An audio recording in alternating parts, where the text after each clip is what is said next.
Live from downtown Detroit, home of WDIV and Click on Detroit, Local 4 News at 5 starts now. It's a smash and grab in Southfield. It's all caught on camera. A guy throwing a brick through the front door of a business here, making off with the cash register. No end in sight. The UAW and GM back at the negotiating table, and just in, the union drops a big hint revealing how far apart both sides really are. All coming up. We're going to begin, though, with breaking news. The Detroit Police Commission votes to approve the expanded use of facial recognition technology on cameras all across the city. The issue has sparked protests and has even led to police arresting a commission member after the issue got heated during a meeting. But after months of debate, it's now official. So off the top here at 5, let's get to Jermont Terry live at police headquarters. Jermont? Devin, with an 8-3 vote, DPD expansion of the usage of facial recognition passes. Now, the meeting is still underway, and those who are still opposed to this, they're going to get a chance to sound off and tell the commissioners what they think about this. To say that this issue has split the community just may be an understatement, because even before tonight's meeting, there were people voicing their opposition outside, all demonstrating against facial recognition.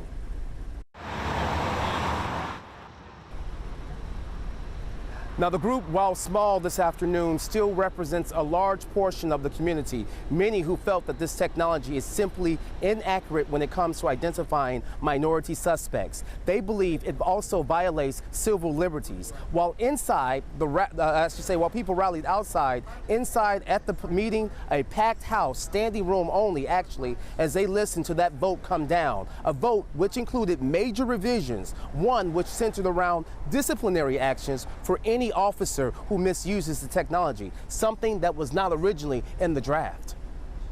And why wasn't that in the first draft? Well, the first draft, clearly it probably wasn't as strongly worded as it is in this draft. Again, I support it. You misuse this technology, then you will be held accountable. It's time that the Board of Police Commissioners exercises fiduciary responsibility, listen to the people. The people have spoken loud and clear that they don't want this technology in our city. So this whole notion of false arrests or more people being arrested based on the software refutes what we're doing. Again, the chief has been campaigning all summer trying to get people on board, actually trying to sway many of the commissioners. Apparently, it has worked because many of the commissioners, they supported this with an 8-3 vote. We should point out, Chief Craig made it very clear that he has no plans to do surveillance with any of these cameras mounted at the intersections. He's only going to use it when it comes down to a tool and one step in identifying the suspect. That's very latest. Reporting live outside police headquarters, Jermont Terry, Local 4. Well, Jermont, let's talk about what comes next now. Devin, what comes next? After everyone gets done telling the commissioners how they feel about this now moves to the city council. And the city council then has to make that final okay.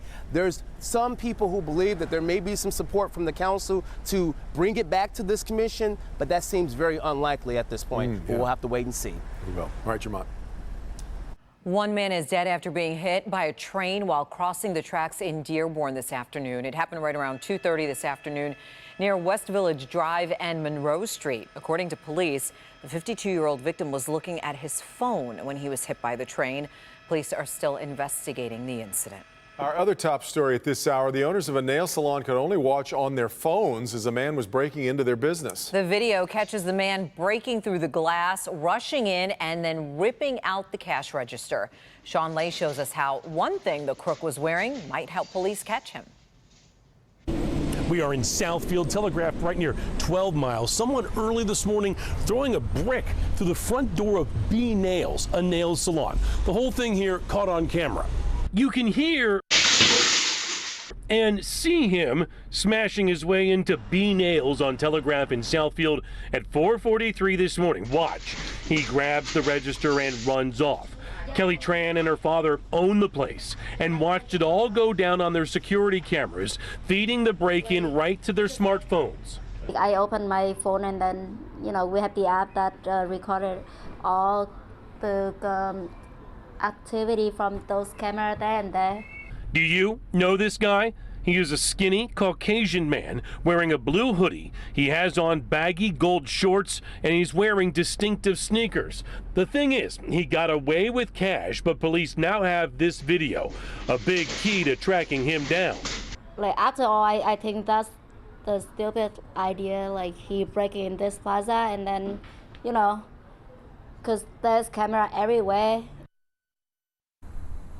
We're live tonight. While we were there and while police were there, we learned that there is a big-time twist. It seems like a rather small break-in, not small for the owners, but for that area. Once police catch up with this guy, we'll be able to reveal to you what that twist is. In the meantime, police are still searching for him tonight. We got a good look at him there. If you can recognize him, please call Southfield Police. Sandra, Devin, back to you. Yeah, and we know that's a very busy area, Sean. Has anything like that gone on in the area lately? So many of us familiar with that area. It's one big, giant kind of strip mall, business after business. And Kelly pointed out there are cameras about every 3 feet. So no, nothing like this, making this break-in very unusual. All right. Thank you, Sean. Devin? Now hit day 4 of the strike against General Motors. Today, it seems the escalating war of words between the UAW and GM has settled down a bit. But is that getting us anywhere as far as progress? Here's what we know so far. Both sides went back to the negotiating table at 8 a.m. today. Still no word on any potential breakthroughs that could get workers back on the job. But now the massive supplier network starting to get anxious as this drags on. Rod Maloney following this for us tonight. Rod, the union is hinting, I guess, that there's a long way to go here. Well, Devin, a letter just came out in the last hour from UAW Vice President Terry Dittus to the membership.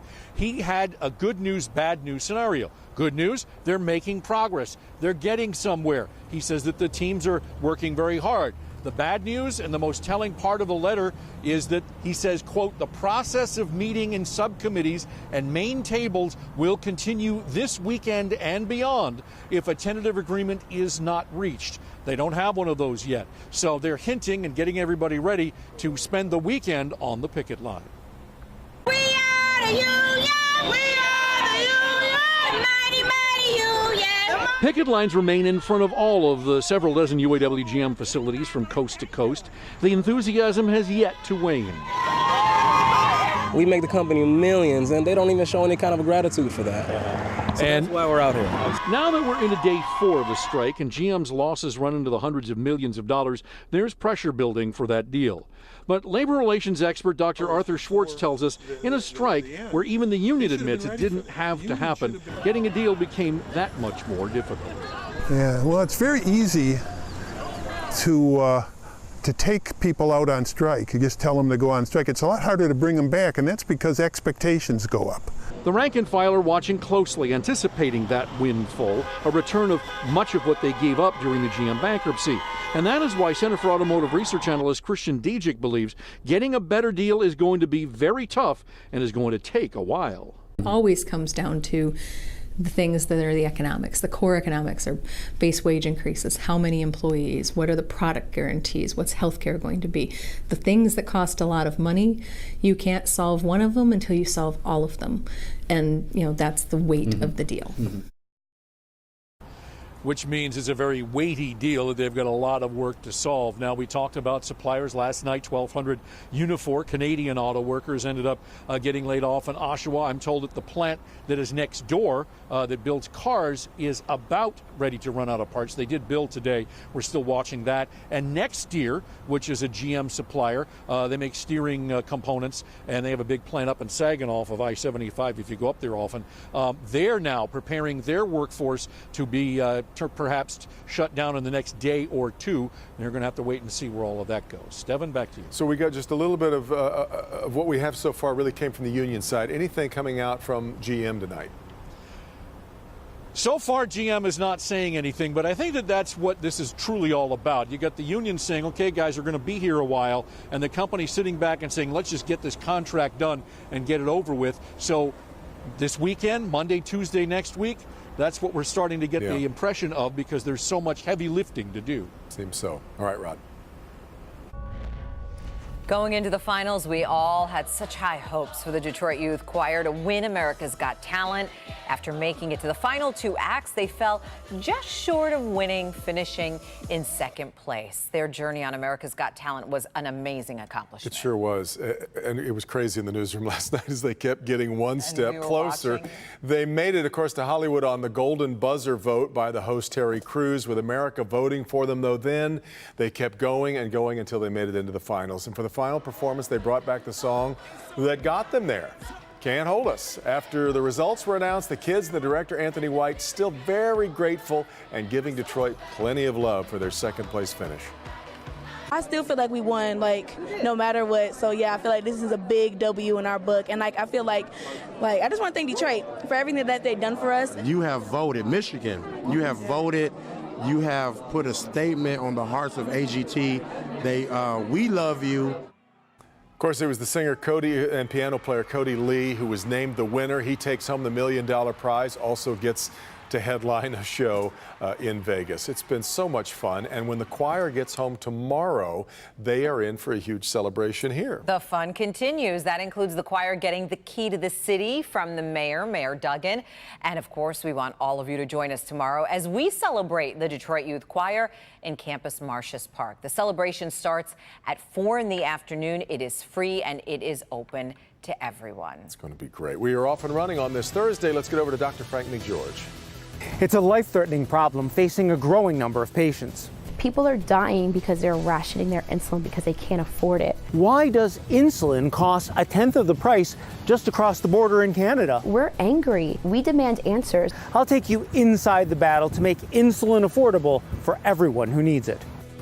We are heading straight into another pleasant finish tonight, but we do have warmer temperatures and thunderstorms for the weekend. We'll show you what is what, and the temperatures are dropping as fall arrives next week. All that in just minutes. Sandra? All right, Ben, and it's gone from bad to worse. New tonight, torrential rain pounding Houston, and it's not letting up anytime soon. But coming up first, 15 miles of I-75 shut down this weekend in both directions. We're going to show you how to try to get around it all next.